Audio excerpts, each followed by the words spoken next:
수협에 함께 하시는 성도님들, 또 방송으로 함께 하시는 성도님들 사랑으로 축복합니다.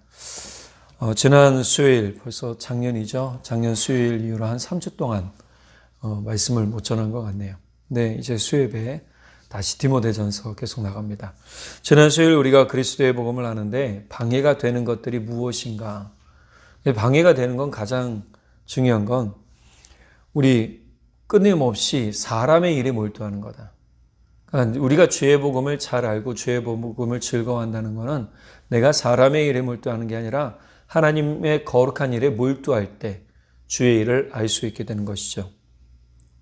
즉 사람의 일에 몰두한다는 것은 육적인 것을 추구하고 또 쾌락적인 것을 추구하고 하나님을 알기보다 자기의 육신만 쫓는 것을 이야기합니다.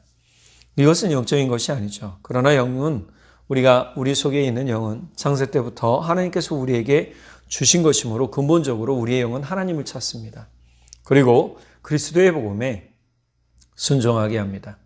이것이 너무 중요한 이유가 뭐냐면 우리가 영적인 사람이 된다는 것은 하나님이 천지 창조, 즉 창조하셨던 그 본래적인 하나님과 관계가 회복되는 모습으로 돌아간다는 거예요.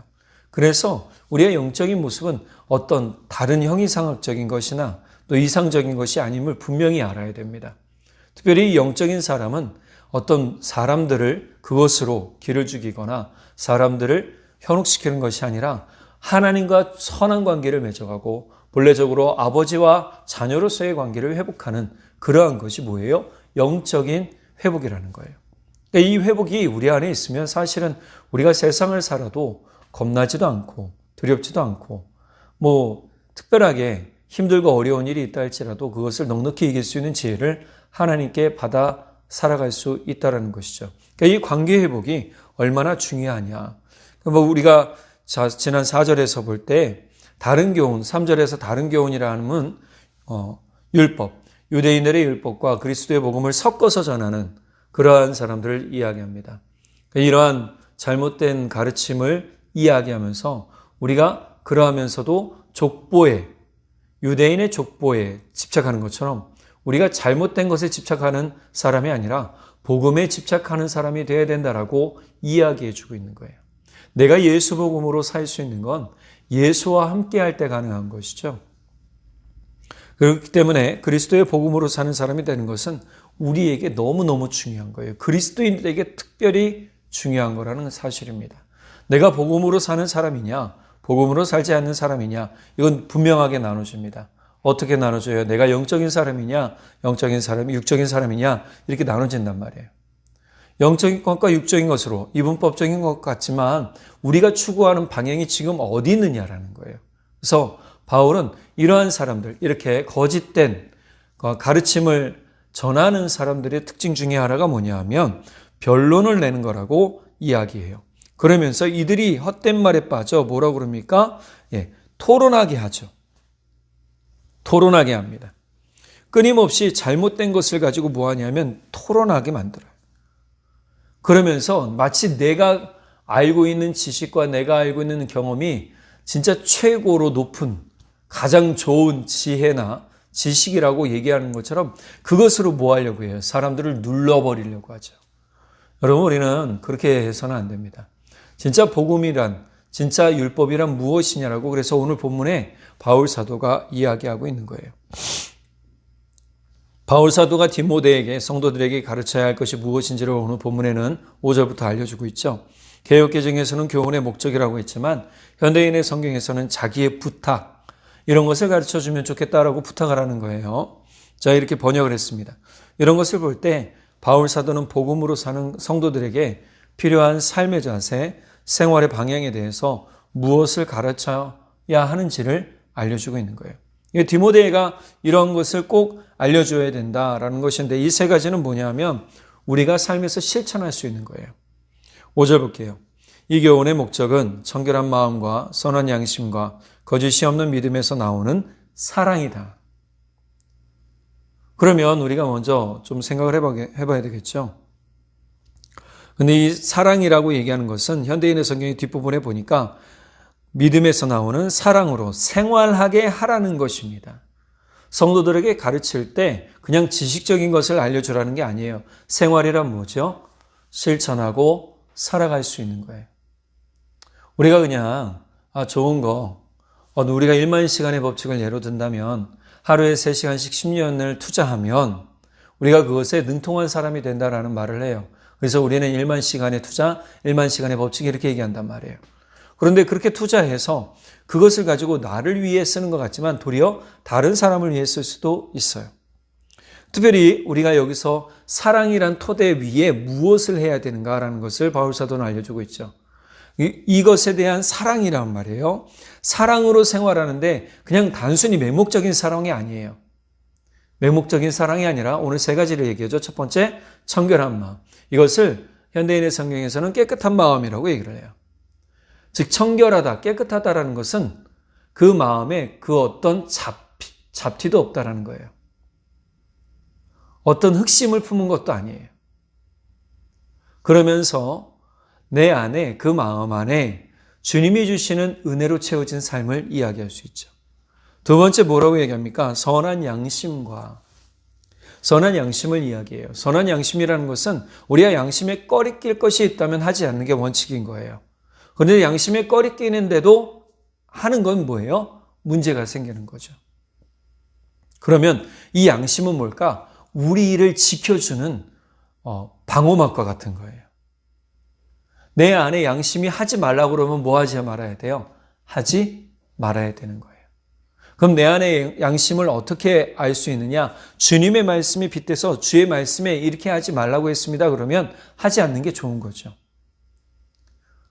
그러면 내가 진짜 원하는 것만 하지 않고 내가 원하는 것만 하려고 하면 그것도 문제가 돼요.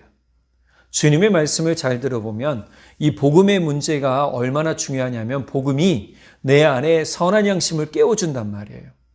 그래서 나로 하여금 선한 사람으로 살 수 있도록 주의 선하심을 닮아가며 선한 사람으로 살 수 있도록 만들어주는 거죠. 그래서 바울 사도는 선한 양심이라고 이야기를 해요. 마지막으로 거짓이 없는 믿음이라고 얘기를 합니다. 여기서 거짓이 없는 믿음이란 뭐냐 하면 자신의 권위와 이익을 위해 불순한 동기로 믿는 것이 아니라 신실한 동기를 가지고 믿는 거예요. 제가 오늘 큐티에 어제 큐티도 그랬지만 하나님을 이용해 먹는 사람들이 있다라는 거예요.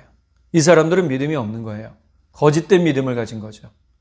진짜 순수한 믿음, 진짜 순수한 사랑은 무엇이냐? 내 권위, 내 이익을 따지지 않아요. 그 믿음이 뭐예요? 전부인 것처럼 살아간단 말이에요. 그런데 우리가 잘못 생각할 수 있으면 이 순수한 믿음을 마치 광신도처럼 이야기할 수 있는데 그렇지 않아요. 광신과 순수한 믿음은 나눠집니다. 전혀 다릅니다. 순수한 믿음은요, 주께 향한 순종을 통해서 다른 사람들도 유익하게 만들어줘요. 그러나 거짓된 믿음은 어떻게 해요? 네, 그렇지 않아요. 자, 이렇게 들으면 너무 이상적입니다. 너무 비현실적입니다. 라고 얘기할 수 있을 것 같아요. 그런데 알아야 될 건 바울 사도의 이런 강조는요, 이상적인 것도 아니며 비현실적인 것도 아니에요. 즉, 현실에서 우리가 실천할 수 있는 가장 중요한 거라는 거예요. 그래서 바울 사도가 뒤에 이야기한 현대인의 성경의 번역으로 보면 사랑으로 생활하게 하라는 것이에요. 우리가 말씀을 들을 때 이 말씀이 내 삶에 실천되어져야 된다라고 제가 작년에 초반에 많이 강조했어요. 말씀을 듣고 실천하는데 이것이 내 유익을 위한 것이 아니라 사랑을 토대로 움직인다면 그 말씀이 내겐 꿀송이보다 더 달게 느껴지는 거예요. 경험되어지는 거예요. 세상에 살면서 구별되기 위한 생활에서 나타나는 그리스도의 모습은요, 곧 복음 그 자체가 되어야 되기 때문입니다. 사람들이 우리를 보며 판단하는 기준이 뭐예요? 저 사람은 우리와 뭐가 다를까라는 거예요. 저 사람은 우리와 뭐가 다를까? 말도 똑같이 험하게 해요. 행동도 함부로 해요. 그럼 뭐가 달라요? 다른 게 없는 거죠. 그럼 우리가 예수 믿는 다른 점이 생겨야 돼요. 제자들이 예수님을 믿고 따를 때 그들은 전혀 변화되지 않았어요. 그런데 부활하신 예수님을 만난 이후로 사도들은요, 그 삶이 완전히 바뀌어져 버렸어요. 그래서 초대교회의 사도들의 모습을 보며 성도들의 모습을 보며 교회 밖에 있던 사람들이 교회 안에 있는 사람들을 향해 그리스도인들을 향해 뭐라고 불렀는지 아세요? 칭찬했더라. 이게 차원이 다른 거예요. 단순히 도덕적인 개념을 지켜가는 게 아니라 도덕적인 것 이상의 것으로 추구하며 살아가며 내 자신을 주님 앞에 거룩하게 세워가는 그러한 삶이 뭐예요? 복음으로 사는 삶이라는 것이죠. 바울 자신도 사람들의 이목을 생각하는 것에 대해서 고린도전서에서 말하고 있잖아요. 내가 내 마음대로 내가 원하는 대로 산다고 한다면 나 할 수 있다. 내가 먹고 싶은 거, 내가 누리고 싶은 거, 내가 할 수 있는 거 주님 안에서 난 거리낌이 없다. 왜냐하면 주님이 내게 주신 자유로 내가 모든 걸 할 수 있기 때문이다. 그러나 내가 이 자유를 제한하는 이유는 나를 믿고 따라오는 믿음이 연약한 사람들 때문이다라고 바울 사도는 이야기하고 있잖아요. 그런 사람의 이목을 뭐하고 있다라는 거예요? 주목하고 있다는 거예요. 무엇 때문에요? 그들의 연약한 믿음이 시험당하거나 낙심해서 믿음에 떨어지는 일이 없게 하기 위해서라는 거예요. 이런 것을 생각한다면 우리는 그리스도인들로서 우리가 더욱 깨끗한 마음과 선한 양심과 거짓이 없는 믿음으로 나오는 사랑의 생활을 해야 되는 것이 아주 분명한 이유가 되는 것이죠. 그래서 자신의 아들이요, 영적 아들인 디모데에게, 제자인 디모데에게 교회의 목사로서 무엇을 중요하게 여기고 가르쳐야 할지를 알려준 거예요. 자, 우리가 자꾸 놓치는 것은 세상의 삶과 예수 믿는 신앙은 다르다고 스스로 나누려고 하기 때문입니다. 이렇게 나누다 보면 결국 영적 자람이나 영적 성숙함이나 영적 열매는 절대 맺혀질 수가 없어요. 예수님께서 사람들에게 보여주신 것은 선생이기도 하고 선지자이기도 해요. 예수님이 물어보시잖아요. 제자들에게 사람들이 나를 누구라 하느냐. 제자들이 선생이라고도 하고 선지자라고도 합니다. 그럼 너희는 나를 누구라 하느냐. 그럼 이때 바울 사도가 베드로가 이야기하죠. 주는 그리스도시요 하나님의 아들입니다라고 얘기할 때 이것을 알게 하신 이는 누구냐? 성령이다. 너의 시각적인 눈으로는 나를 그렇게 바라볼 수 없고 나를 그렇게 말할 수 없다. 나를 그렇게 바라보고 나를 그렇게 말하게 하신 이는 성령이다. 그러니까 이러한 이야기를 볼 때 우리가 성령으로 충만해지는 은혜는 결국 우리 삶을 주 안에 거룩하게 만들어가고 오늘 바울 사도가 이야기하는 깨끗한 마음 또 선한 양심, 거짓이 없는 믿음으로 살도록 이끌어가고 예수님도 그렇게 보여주셨기 때문에 우리도 그렇게 살아가야 된다라고 알려주고 있는 것이죠. 그러므로 우리는 이 세 가지 삶의 태도를 반드시 우리 삶에서 또 우리 생활에서 실천해야 돼요. 그런데 이 세 가지를 할 때 가장 중요한 토대가 뭐냐면 사랑이라는 거예요. 이것이 그리스도를 인정하는 것이고 믿음의 온전한 생활이기도 합니다. 그러나 어떤 사람들은요, 헛된 말, 쓸데없는 토론에 빠져 살기도 해요. 바울 사도는요, 이런 사람들은 욕심이 있는데 이 욕심은 율법의 선생이, 율법 교사가 되는 것이라고 이야기를 합니다. 즉, 내가 많은 사람들 위에 서서 종교적 위치에 서서 다른 사람들을 마치 밑에서 내려보듯 그 사람들을 내가 이끌어갈 만한 사람이라고 착각하며 살아가듯 그렇게 살아간다는 거예요. 자, 이런 사람들은요, 말은 잘하지만 생활에는 율법의 올바른 실천이 없다는 것을 말해주고 있어요. 7절 볼까요? 율법의 선생이 되고 싶어 하지만 자기들이 말하며 주장하는 것조차 깨닫지 못하고 있습니다. 자기가 확증하는 것도 자기가 말하는 것도 깨닫지 못한다. 이건 뭐예요? 내가 그만한 믿음의 경험, 신앙의 경험이 없다라는 거예요. 이론적으로 욥의 친구들이, 3명의 친구들이 잘 이야기하고 있잖아요. 그들은 말은 참 잘했어요. 근데 욥의 신앙적인 삶이나 신앙적인 모습, 고뇌에 관해서는 동감하지 못해요. 여러분, 우리가 신앙이란 뭘까요? 신앙이란 동감하는 거예요. 그러면서 이끌어 가줘야 되고 또 올바르게 서도록 만들어줘야 되는 것이죠. 강요하는 게 아니에요. 바울 사도도 오늘 디모데에게 뭐라고 먼저 얘기했다고요? 부탁한다라고 현대인의 성경에 나오잖아요. 그러니까 강요하지 않아요. 네가 에베소 교회에 목사로 가게 되었으니 너는 에베소 교회에 가서 에베소 성도들을 이렇게 생활하도록 가르쳐야 할 것이다 라고 얘기를 해주는 거란 말이에요. 그러면 따라오는 사람들은 어떻게 해요? 믿음으로 따라와야 되는 거예요. 저는 우리 예본 모든 성도님들이 이렇게 믿음으로 따라가는 삶이 되기를 간절히 바랍니다. 그럴 때 진짜 믿음의 열매가 맺혀지게 되는 것이고 믿음으로 자라가고 또 믿음으로 성숙해지는 은혜가 생긴다는 겁니다. 그러니까 저도 늘 기도하지만 우리 성도님들도 기도하시기는 이렇게 기도하셔야 돼요. 내가 말하고 내가 확증하는 것을 내가 먼저 경험하고 알려주는 은혜가 있게 해달라고 기도해야 되는 거예요. 바울은 지금 그것에 대해서 먼저 이해하고 있죠. 자, 그렇다면 이 부분에 관해서 지금 왜 이 부분을 이야기하냐면 이 부분이 뭐냐면 율법이에요. 율법. 사실은 헛된 말에 빠진 사람들은요, 내가 그냥 아무 말이나 해도 된다고 생각해요. 이 율법 안에 있는 말들을 가지고 사람을 찔러도 되고 사람을 비난해도 되고 비판해도 된다라고 생각한단 말이에요. 그런데 그렇지 않아요. 율법은 어떤 사람들에게 필요한 것인가? 사실 율법은요, 나쁜 게 아니라고 바울 사도 이야기하고 있어요. 진짜 율법은 나쁜 게 아니에요. 우리가 구약의 이야기를 봐서 알지만 율법은 뭐예요? 하나님께서 이스라엘 백성에게 나를 사랑하며 섬기라고 알려주신 방법, 선한 방법이란 말이에요. 그래서 오늘 8절에도 뭐라고 그럽니까? 8절 같이 볼까요? 그러나 율법은 사람이 그것을 적법하게 봤으면 선한 것임을 우리는 아노라. 현대인의 성경으로 보니까요, 우리가 아는 대로 사람이 율법을 올바르게 사용한다면 그것은 좋은 것입니다. 그러니까 적법하다는 것은 올바르게 사용하는 거예요. 사람을 돕는 데 사용하고 세우는 데 사용하고 사람들의 죄를 깨닫고 회개하며 하나님께 올바로 이끌어가는 데 사용한다면 좋은 거예요. 그런데 이 율법을 가지고 바리새인들이 했던 게 뭐냐 하면 바리새인들도 나쁘다는 건 아니지만 대부분의 바리새인들이 뭘 하냐면 그걸 가지고 남과 나를 비교하며 내가 더욱 우위에 있다. 너희는 이렇다라고 정죄하고 판단하며 비판하는 그러한 모습으로 살고 있었다라는 거예요. 그러니 바울 사도가 율법의 본래적인 본질과 목적을 잘못 사용하고 있는 것에 대한 예시를 해주면서 우리가 율법을 올바로만 사용한다면 우리는 이 율법이 주는 은혜를 가지고 올바른 은혜를 가지고 살 수 있다라고 알려주고 있단 말이에요. 우리는 우리가 삶에서도 이러한 은혜를 가지고 살아야 될 줄 믿습니다.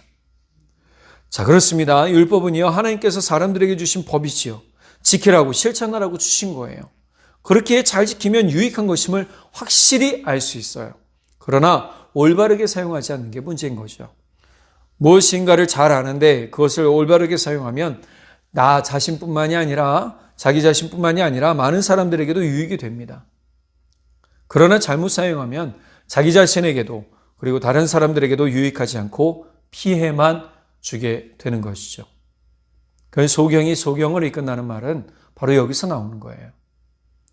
바울은 율법 교사로서 이 율법을 주신 하나님의 마음을 바로 볼 때 율법은 선한 사람들보다는 죄를 짓고 사는 사람들, 죄를 따르는 사람들의 죄를 깨닫게 하는 것임을 알려주고 있어요. 8절, 알 것은 이것이니 율법은 옳은 사람을 위하여 세운 것이 아니요 오직 불법한 자와 복종하지 아니하는 자와 경건하지 아니한 자와 죄인과 거룩하지 아니한 자와 망령된 자와 아버지와 어머니를 죽이는 자와 살인하는 자며 음행하는 자와 남색하는 자와 인신매매를 하는 자와 거짓말하는 자와 거짓 맹세하는 자와 기타 바른 교훈을 거스르는 자를 위함이니.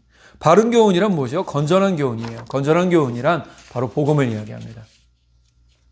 율법 안에 있는 복음이에요. 우리가 이 말씀을 단지 좋은 교훈으로 받는 것은 매우 위험한 일임을 깨달아야 하는데 이것은 사람의 교훈, 사람의 좋은 말로 여기고 말기에 말씀, 복음의 능력을 쉽게 놓쳐버리게 되죠. 오늘 바울 사도가 이야기하는 그래서 율법의 예를 들어 이야기했지만 복음도 마찬가지라는 거예요. 거짓된 가르침도 마찬가지라는 거예요. 우리가 말씀을 바로 알고 말씀 안에 바로 서 있으면요. 누가 말씀을 가지고 거짓말하는지 구별할 수가 있어요.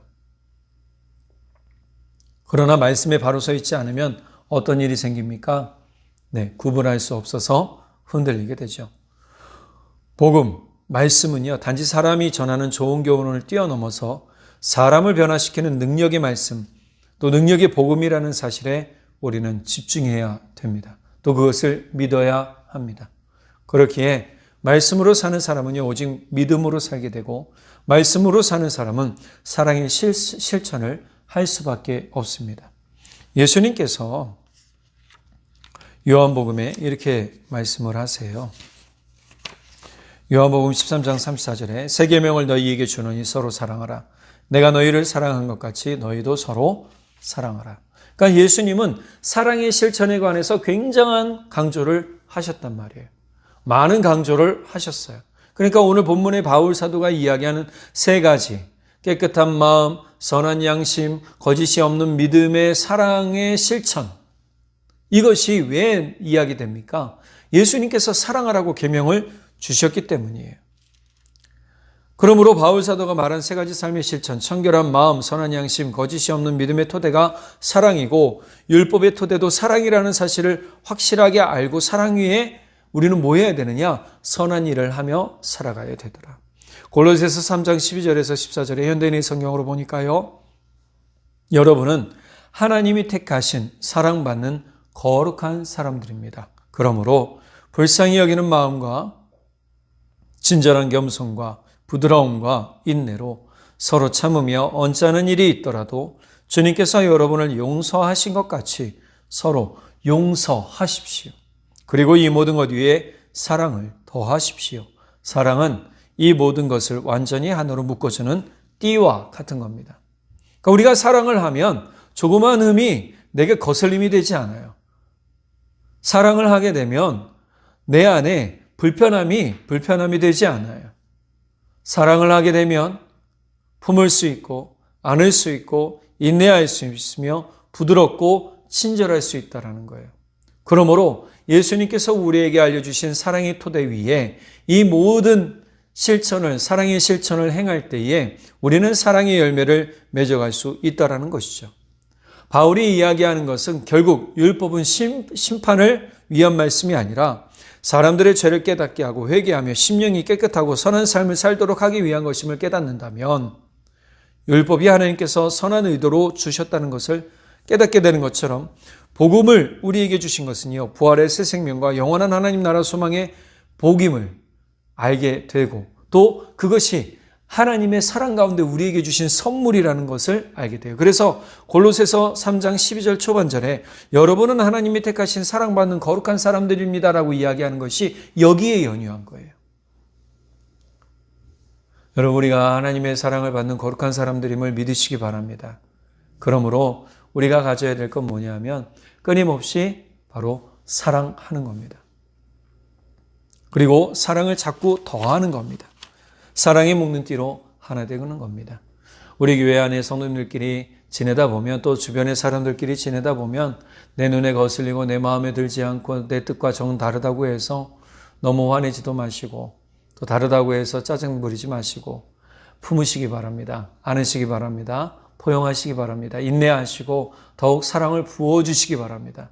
그럴 때 반드시 모든 사랑의 열매는 맺히게 될 줄 믿습니다. 거짓 교사들은요, 이러한 생명의 말씀, 생명의 복음의 능력을 알지 못하기 때문에 율법의 복음을 접목시키면서도 사람들을 잘못된 길, 사망의 길로 이끌었어요. 이 이야기는 디모데후서 1장 10절에서 이야기하는 이제는 우리 구주 예수 그리스도의 나타나심으로 말미암아 나타났으니 그는 사망을 패하시고 복음으로서 생명과 썩지 아니할 것을 드러내신 분으로서 하나님 사랑과 하나님 은혜 안에 예수 그리스도의 복음 안에 뭐예요? 참 가르침이 여기 있다는 것을 알려주는 거죠. 바울 사도는요, 이러한 잘못된 가르침과 그것을 따르는 것이 얼마나 위험한 일인지를 알려준 겁니다.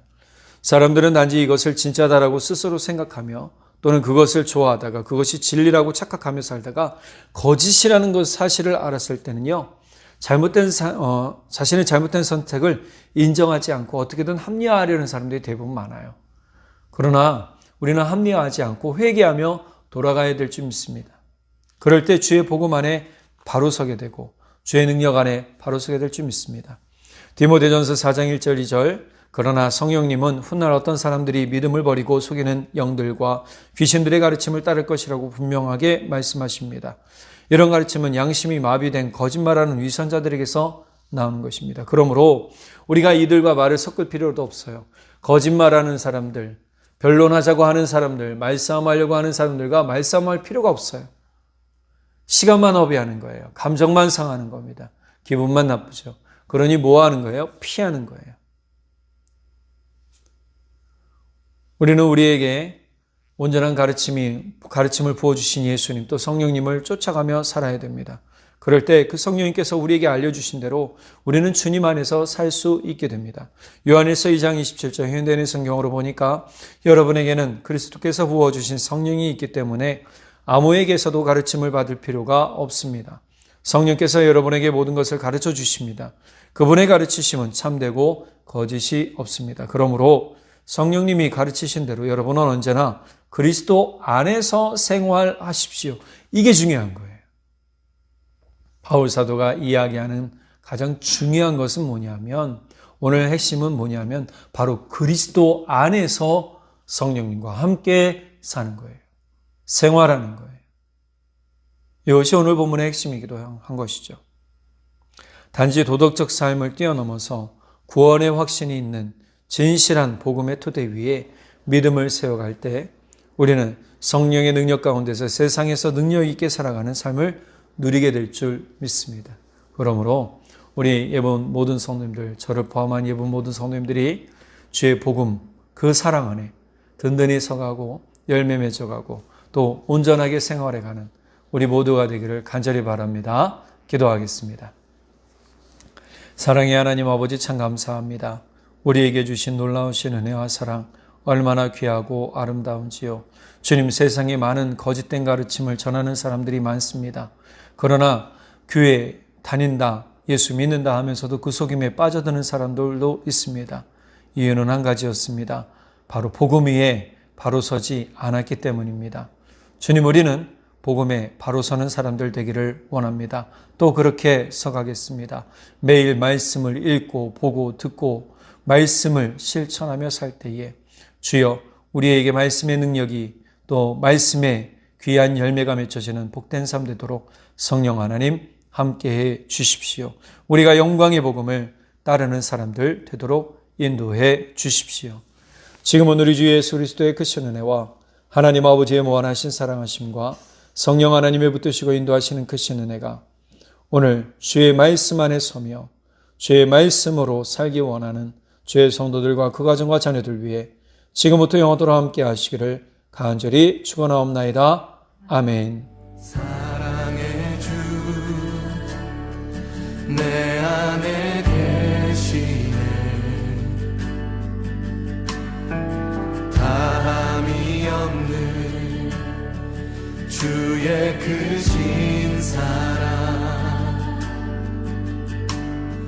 세상에 없는 놀라운 사랑, 그 안에서 나는 자유하네. 날 살리신 날